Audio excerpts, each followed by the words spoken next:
Care Bharati module 5 ജീവലക്ഷണങ്ങൾ അഥവാ vital signs. നമ്മുടെ ശരീരത്തിൻ്റെ അടിസ്ഥാന പ്രവർത്തനങ്ങളെയാണ് ജീവൻ ലക്ഷണങ്ങൾ അളക്കുന്നത്. അവയിൽ നമ്മുടെ ശരീര താപനില, രക്തസമ്മർദ്ദം, പൾസ്, ശ്വസന നിരക്ക് എന്നിവ ഉൾപ്പെടുന്നു. ഈ അടയാളങ്ങളുടെ സാധാരണ ശ്രേണികൾ ലിംഗഭേദം, പ്രായം, BMI, മറ്റ് ഘടകങ്ങൾ എന്നിവയെ ആശ്രയിച്ചിരിക്കുന്നു. കുട്ടികളുടെയും മുതിർന്നവരുടെയും വൈറ്റൽ സൈൻസ് തുല്യമല്ല. നമ്മുടെ ഏതെങ്കിലും വൈറ്റൽ സൈൻസ് നിരീക്ഷിക്കേണ്ടതുണ്ടെങ്കിൽ ഒരു ആരോഗ്യ സംരക്ഷണ ദാതാവ് നമ്മളെ അറിയിക്കും. ശരീര താപനില, ടെമ്പറേച്ചർ, ഹൃദയമിടിപ്പ്, പൾസ്, ശ്വസനം, റെസ്പിറേഷൻ, രക്തസമ്മർദ്ദം, ബ്ലഡ് പ്രഷർ, ഓക്സിജൻ സാച്ചുറേഷൻ, അധികമായി ചിലപ്പോൾ വേദന എന്നിവയും ഉപയോഗിക്കുന്നു. ആരോഗ്യ പ്രശ്നങ്ങൾ ഉടൻ കണ്ടെത്താൻ സഹായിക്കുന്നു. വൈറ്റൽ സൈനുകളുടെ പ്രാധാന്യം. 1. ആരോഗ്യ പ്രശ്നങ്ങൾ ഉടൻ കണ്ടെത്താൻ സഹായിക്കുന്നു. വൈറ്റൽ സൈനുകളിൽ ഉള്ള മാറ്റങ്ങൾ രോഗം, അണുബാധ അല്ലെങ്കിൽ ആരോഗ്യക്കുറവ് എന്നതിനെ സൂചിപ്പിക്കുന്നു. ഉദാഹരണമായി, ശരീര താപനില കൂടുന്നത് ഒരു അണുബാധയുണ്ടെന്ന സൂചനയായിരിക്കും. 2. രോഗിയുടെ അവസ്ഥയെയും പുരോഗതിയെയും നിരീക്ഷിക്കാൻ സഹായിക്കുന്നു. ഇതിലൂടെ രോഗിയുടെ ആരോഗ്യം മികവുറ്റതാണോ മോശമാകുകയാണോ എന്ന് നിരീക്ഷിക്കാൻ സഹായിക്കുന്നു. 3. വൈദ്യശാസ്ത്രപരമായ തീരുമാനങ്ങൾ എടുക്കാൻ സഹായിക്കുന്നു.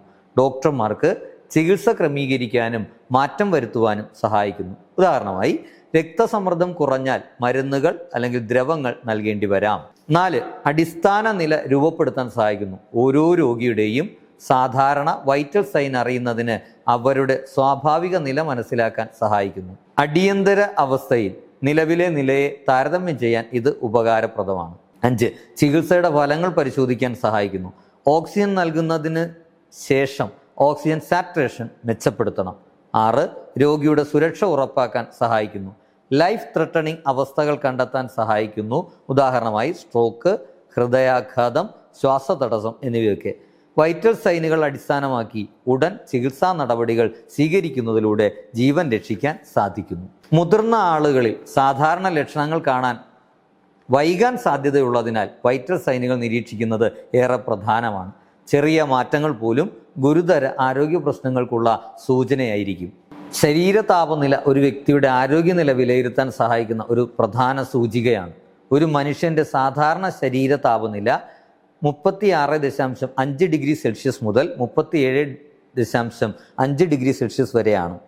താപനില അളക്കാനുള്ള ഉപകരണത്തെ തെർമോമീറ്റർ എന്ന് പറയുന്നു. ഇത് 3 തരത്തിലുണ്ട്. 1. ഡിജിറ്റൽ തെർമോമീറ്റർ, വേഗത്തിൽ ഫലങ്ങൾ നൽകുന്നു. 2. മെർക്കുറി തെർമോമീറ്റർ, പഴയ രീതിയിലുള്ളതാണ്. മെർക്കുറി അപകടകാരിയായതിനാൽ വളരെ സൂക്ഷ്മതയോടെ ഉപയോഗിക്കേണ്ടതാണ്. 3. ഇൻഫ്രാറെഡ് തെർമോമീറ്റർ, താപനില വേഗത്തിൽ അളക്കാൻ സഹായിക്കുന്നു. ശരീരവുമായി സ്പർശമില്ലാത്തതിനാൽ രോഗബാധ പകരാൻ സാധ്യത കുറവാണ്. കുട്ടികൾക്കും ഗുരുതര രോഗികൾക്കും വേഗത്തിൽ കൃത്യമായ ഫലം ലഭിക്കാൻ സഹായിക്കുന്നു. താപനില അളക്കുന്ന ശരീരത്തിലെ പ്രധാന ഭാഗങ്ങൾ: വായ, ഓറൽ; റെക്റ്റാൽ, മലദ്വാരം; ആക്സില, കക്ഷം; ടെമ്പാനിക്, ചെവി. ശരീര താപനില കുറയുന്നതിനെ ഹൈപ്പോതെർമിയ എന്നും ശരീര താപനില കൂടുന്നതിനെ ഹൈപ്പർ തെർമിയ എന്നും പറയുന്നു. താപനില അളക്കുന്നതിന് മുമ്പുള്ള ഭക്ഷണം, പാനീയം, വ്യായാമം തുടങ്ങിയവ ചെയ്തിട്ടുണ്ടെങ്കിൽ കുറച്ച് സമയം കാത്തിരിക്കുക. ഡിജിറ്റൽ തെർമോമീറ്റർ ഉപയോഗിക്കുമ്പോൾ ബീപ്പ് സൗണ്ട് കേൾക്കുന്നതുവരെ കാത്തിരിക്കുക. താപനില അളക്കുന്നതിന് മുമ്പ് ഭക്ഷണം, പാനീയം, വ്യായാമം തുടങ്ങിയവ ചെയ്തിട്ടുണ്ടെങ്കിൽ കുറച്ച് സമയം കാത്തിരിക്കുക. ഡിജിറ്റൽ തെർമോമീറ്റർ ഉപയോഗിക്കുമ്പോൾ ബീപ്പ് സൗണ്ട് കേൾക്കുന്നതുവരെ കാത്തിരിക്കുക. താപനില 37.6 ഡിഗ്രി സെൽഷ്യസ് മുതൽ 38 ഡിഗ്രി സെൽഷ്യസ് വരെയാണെങ്കിൽ അത് ലോ ഗ്രേഡ് ഫീവർ ആയിരിക്കും. പൾസ്, നാഡി. ഹൃദയസ്പന്ദനം ധമനികളിലൂടെ അനുഭവപ്പെടുന്നതാണ് നാഡി. ഏതൊക്കെ സ്ഥലങ്ങളിലൂടെയാണ് ഹൃദയത്തിൻ്റെ സ്പന്ദനത്തെ അളക്കാൻ കഴിയുക? കൈ, കഴുത്ത്, കാല് തുടങ്ങിയ ഭാഗങ്ങളിലൂടെയാണ് അത് പരിശോധിക്കപ്പെടുന്നത്. സാധാരണ നിരക്ക് 60 മുതൽ 100 ബീറ്റ് വരെ 1 മിനിറ്റിൽ സ്പന്ദിക്കുകയാണെങ്കിൽ അത് ഹൃദയമിടിപ്പിൻ്റെ സാധാരണ നിരക്കാണ്.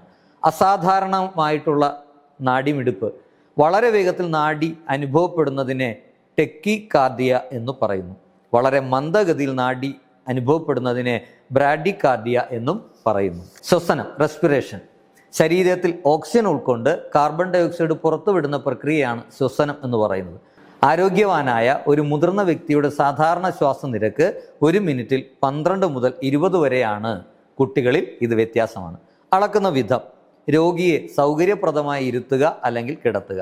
നെഞ്ച്, വയർ ഉയരുന്നതും താഴുന്നതും ശ്രദ്ധിക്കുക. കൃത്യമായി 1 മിനിറ്റ് മുഴുവൻ എണ്ണുക. രോഗിയോട് ശ്വാസം അളക്കുന്നു എന്ന് പറയരുത്, അത് നിരക്ക് മാറാൻ ഇടയാക്കാം.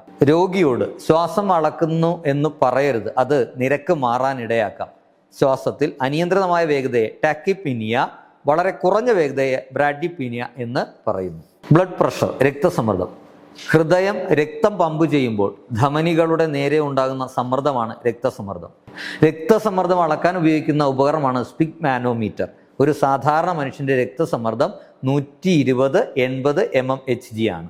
ഇതിൽ 120 സിസ്റ്റോളിക്, 80 ഡയസ്റ്റോളിക് എന്നും പറയുന്നു.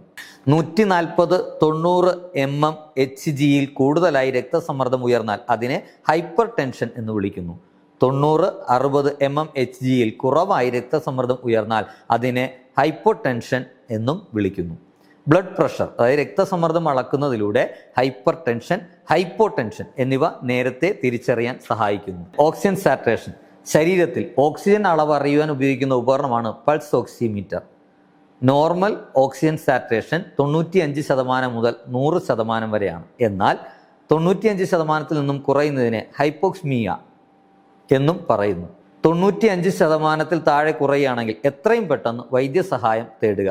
അസാധാരണ കണ്ടെത്തലുകൾ ഉടൻ തന്നെ ഡോക്ടറെ അറിയിക്കുക.